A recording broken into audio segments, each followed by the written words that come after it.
Semakin kita dewasa pasti kita akan menyadari kalau hidup ini sangatlah berat jika esok adalah hari Senin.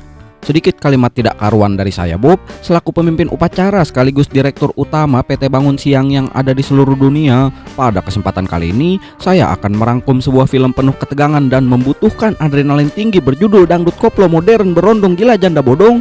Loh, salah judul, alias film Castaway yang dirilis pada tahun 2000 silam, di mana film ini menceritakan kisah seorang tukang paket yang terdampar di sebuah pulau terpencil yang tidak diketahui pasti lokasinya dan saat ini mencoba bertahan hidup dengan berbagai cara seorang diri.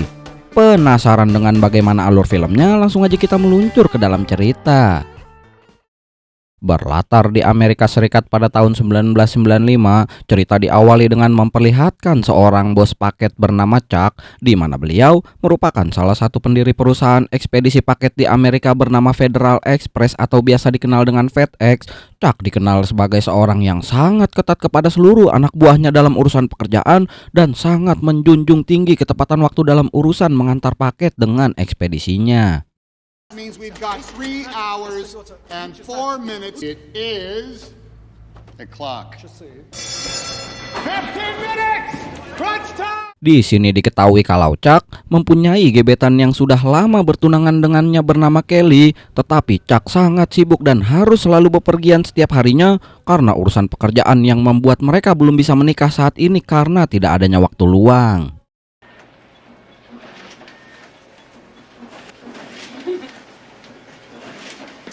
Pada saat malam Natal, Chuck yang sedang makan bersama keluarga pun terpaksa harus pergi lebih dulu karena ada callingan pekerjaan di tempat lain, yang padahal malam ini rencananya mereka akan membahas tentang tanggal pernikahan mereka berdua, yang pada akhirnya Chuck tetap harus pergi karena pekerjaannya yang sudah tidak bisa untuk ditunda lagi. Switch over the South America thing. If I do that, Then I am. Chuck, it's canceled, but you gotta be here New Year's Eve. What about our Christmas? I got a gift for you. Sebelum berangkat, Kelly sempat memberikannya sebuah hadiah Natal berupa jam tangan yang ada foto beliau di casingnya dengan tujuan sebagai penanda bagi Chuck agar selalu bisa mengingatnya setiap saat, dan akhirnya Chuck pun pergi menaiki pesawatnya. Chuck! I'll be right back.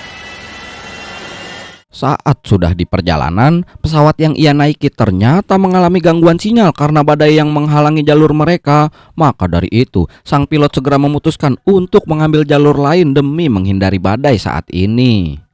Control FedEx 88 position Jenna at 1. we're 200 miles south of the original course. Tapi tak lama kemudian, pesawat mereka mengalami getaran yang sangat kencang karena terkena serempetan badai di tengah laut, yang akhirnya menimbulkan kepanikan dan membuat seluruh orang harus memegang pelampungnya agar bisa selamat. Tapi karena pesawat sudah terbawa badai dan mengalami kerusakan parah, mau tidak mau mereka segera melakukan pendaratan darurat di tengah laut.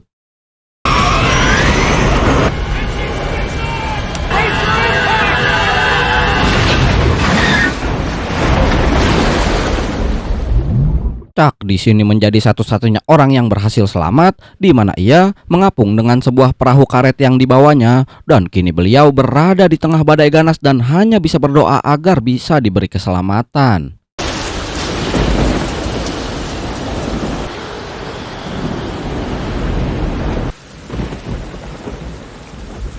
Pada keesokan harinya, Chuck tiba-tiba terbangun dan mendapati dirinya terdampar di sebuah pulau, di mana ia segera membuat tulisan di pinggir pantai untuk meminta pertolongan kalau ada seorang tim penyelamat yang sedang mencarinya, lalu mulai mencari beberapa paket miliknya yang ikut hanyut dengan dirinya di pinggiran pantai, sehingga ia bisa menyimpan paket tersebut dengan aman dan memberikannya kepada pemiliknya jika ia sudah selamat nanti.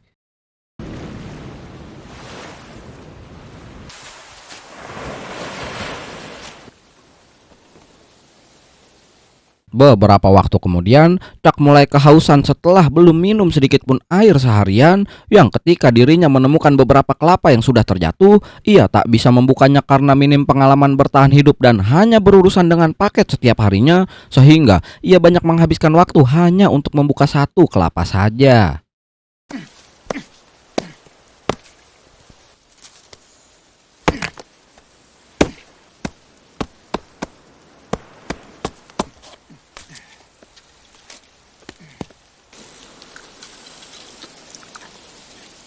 Setelah sedikit minum, kini Chuck juga mulai kelaparan, di mana ia mulai pergi ke pinggir pantai untuk mencari ikan gabus dan sapu-sapu. Di sini ia melihat sebuah gua kecil yang mungkin bisa ia gunakan sebagai tempat tinggalnya nanti. Chuck pun terus menyusuri pulau hingga ia tiba di tempat tertinggi di pulau ini untuk memeriksa seluruh wilayah yang ada, dan ia dikejutkan dengan seorang kru pesawat yang ada di pinggir pantai.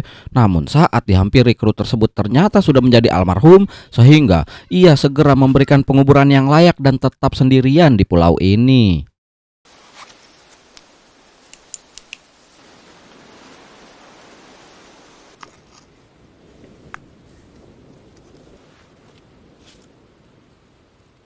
Setelah beberapa hari terjebak di pulau, Chuck pun mulai sedikit beradaptasi dengan kondisinya, di mana beliau mulai belajar bertahan hidup dengan meminum genangan air yang ada di daun, sekaligus belajar menangkap ikan dengan tongkat kayu yang ditemuinya. Tetapi karena dasarnya beliau tidak punya insting untuk bertahan hidup, yang membuat dirinya masih kelaparan karena belum bisa mendapatkan kalori yang cukup.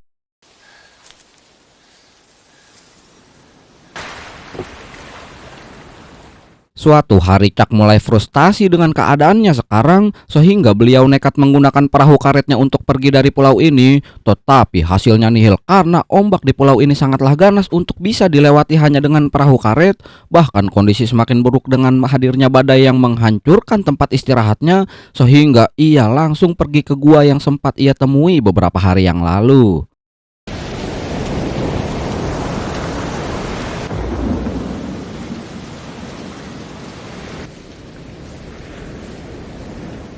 Dengan kondisi yang sulit saat ini, Chuck dengan sangat terpaksa harus membuka paket-paket yang sudah dikumpulkannya, dengan harapan salah satu paket merupakan barang atau makanan yang bisa ia gunakan untuk bertahan hidup di pulau ini, di mana ia menemukan beberapa barang seperti sepatu ice skating, bola voli, dan lain-lain. Tapi ada salah satu paket yang tidak ia buka karena ada sebuah gambar dua sayap yang mungkin sangat berharga bagi pemiliknya.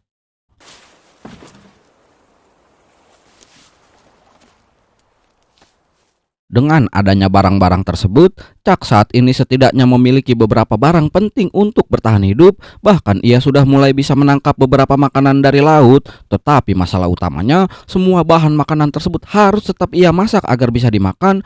Chuck pun segera mencoba membuat api bermodalkan ingatannya saat melihat tutorial cara menyalakan api tanpa korek dari YouTube. Namun akhirnya beliau malah emosi dan malah melukai tangannya sendiri.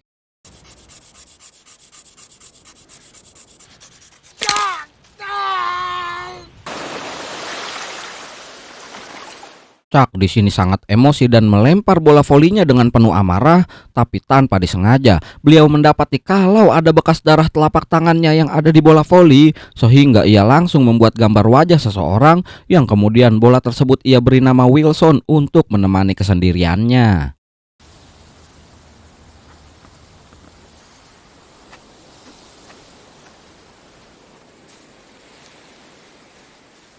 Dengan adanya teman baru yang membuatnya kembali merasa hidup, Chuck pun akhirnya berhasil membuat api setelah berjam-jam menggosokkan kayunya, yang membuat dirinya kegirangan setelah akhirnya berhasil membuat api dan bisa makan dengan layak.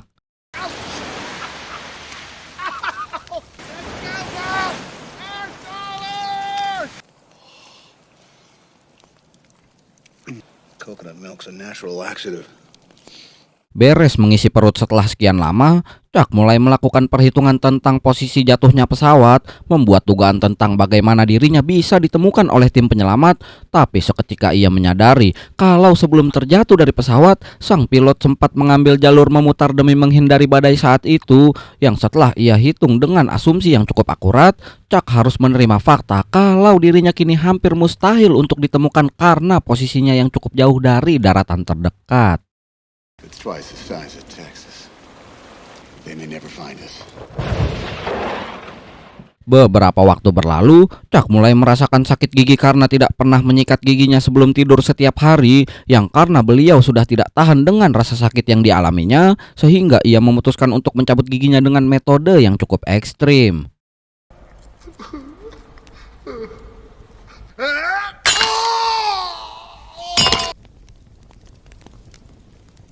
Singkat cerita, sudah 4 tahun Chuck berada di pulau ini, di mana penampilan beliau berubah drastis dengan rambut gondrong dan jenggot khas orang gila. Chuck bahkan terlihat sudah sangat profesional dalam bertahan hidup. Hal itu dibuktikan dengan dirinya yang sangat mudah sekali menangkap ikan dan bisa memakannya tanpa perlu dimasak lagi. Tapi satu yang tidak berubah, Chuck masih tetap sendirian di pulau ini tanpa berkomunikasi dengan orang lain.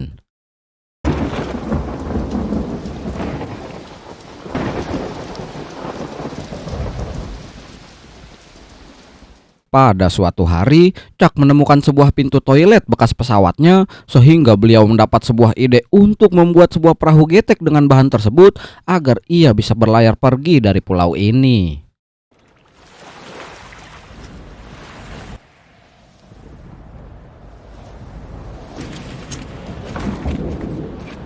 Tak lama setelah itu, Chuck segera menebang banyak pohon di pulau ini dan mulai memotongnya untuk membuat sebuah rakit yang kelak nantinya akan ia gunakan sebagai bahan dasar membuat perahu getek, yang karena pada saat ini adalah waktu yang tepat untuk berlayar karena kondisi angin laut pada musim panas tidak akan ganas yang memungkinkan Chuck untuk segera pergi. Yes. No, we have time.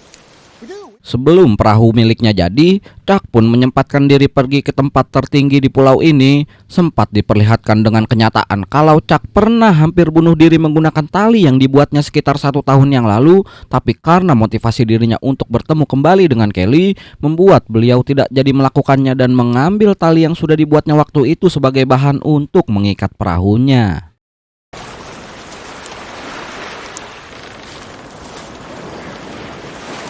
Akhirnya perahu yang dibuatnya kini sudah jadi sepenuhnya. Tanpa basa-basi, Chuck pun segera berkemas sembari membawa satu paket yang sudah ia jaga selama 4 tahun ini. Sebelum berangkat, Chuck menyempatkan diri untuk membuat tanda di sebuah batu besar yang merupakan motivasi bagi dirinya untuk bertahan hidup di pulau ini dan menjaganya tetap waras.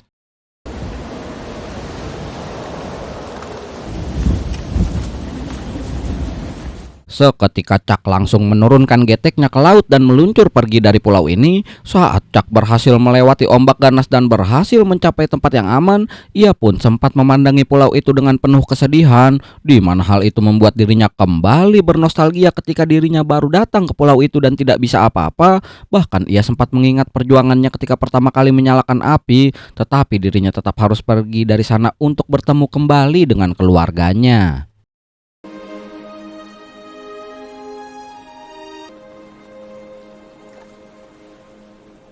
Beberapa minggu mengapung di tengah lautan, Chuck terus bertahan hidup dengan mencari ikan layaknya seorang profesional dalam bidang ini. Tetapi tak lama kemudian, ia harus melewati badai di tengah laut yang mau tidak mau harus ia lewati. Di sini atap perahunya bahkan terbang karena angin ribut yang ada tidak bisa lagi menahannya. Untungnya perahu yang ia buat tidak hancur dan akhirnya bisa melewati badai tersebut. I don't know why. Oh, they're gone. Pada keesokan harinya setelah badai berlalu, perahu yang sudah cukup rapuh saat ini tak sengaja menjatuhkan Wilson karena ikatannya terlepas. Yang karena posisi Wilson sudah cukup jauh dari perahunya, mau tidak mau Chuck harus melepas kepergian satu-satunya teman yang ia miliki selama 4 tahun bertahan hidup di pulau itu. Wilson!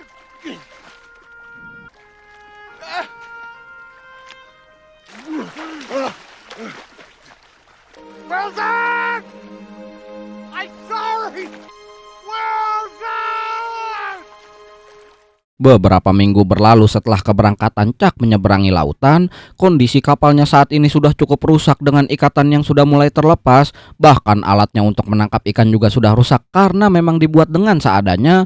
Saat sudah pasrah dan tidak ada semangat lagi untuk bertahan hidup di lautan, seketika harapan itu muncul saat sebuah kapal melintas tepat di hadapannya, yang pada akhirnya Chuck pun segera diamankan dan kembali ke daratan dengan selamat.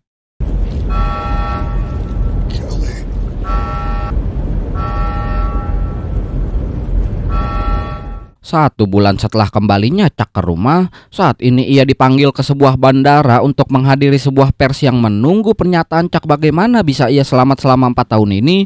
Sebelum pergi ke sana, ia dikejutkan dengan kedatangan temannya yang datang memberitahukan kabar mengejutkan kepadanya, karena ternyata beliau sudah menikahi tunangannya Chuck, yaitu si Kelly, di mana maksud dan kedatangan beliau kali ini adalah untuk memberikan penjelasan mengapa dirinya menikahi Kelly, karena pada saat Chuck dikabarkan oleh berita sudah mati dan tidak ditemukan mayatnya, Kelly sangat terpukul hingga membutuhkan sebuah bahu untuk bersandar. Di sini ia menyarankan untuk tidak kembali menemuinya dan membiarkan yang sudah terjadi biarlah terjadi. I can't even imagine how hard it is for you. First when she thought she lost you, and now dealing with all. Maybe you could just give her a little more time.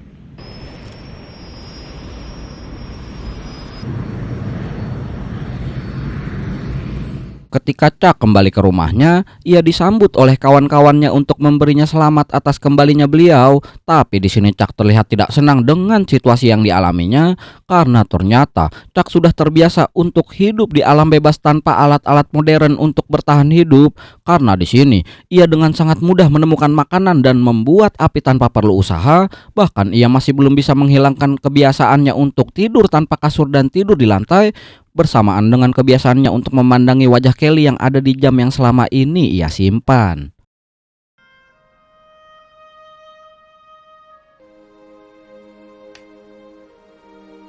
Karena masih gelisah dengan perasaannya saat ini, Chuck segera pergi ke rumah Kelly untuk menghilangkan kegelisahannya. Setelah bertemu dengannya dan masuk ke dalam rumah, Chuck mulai merasa lega karena ternyata saat ini Kelly sudah hidup bahagia sesuai dengan apa yang memang ia harapkan, sehingga Chuck memutuskan untuk pergi selamanya dari kehidupannya. Tapi sesaat sebelum pergi, Kelly segera melepas kerinduannya dengan Chuck untuk terakhir kalinya sebelum akhirnya berpisah. Said you'd be right back.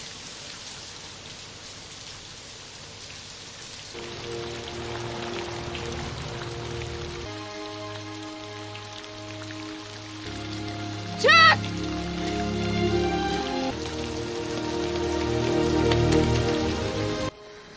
Chuck?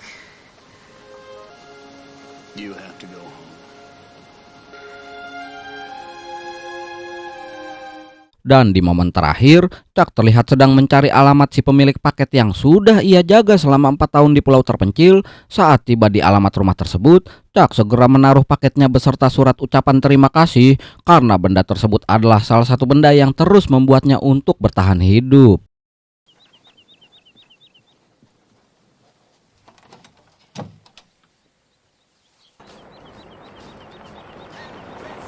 Tak lama setelah itu, Chuck berdiri di tengah jalan seperti orang yang sedang kebingungan, yang secara kebetulan ia berjumpa dengan seorang wadon cantik yang melintas dengan mobilnya. Mereka mulai mengobrol sejenak yang membuat Chuck sedikit mendapatkan motivasi untuk hidup kembali dalam hidupnya, dan film akhirnya selesai.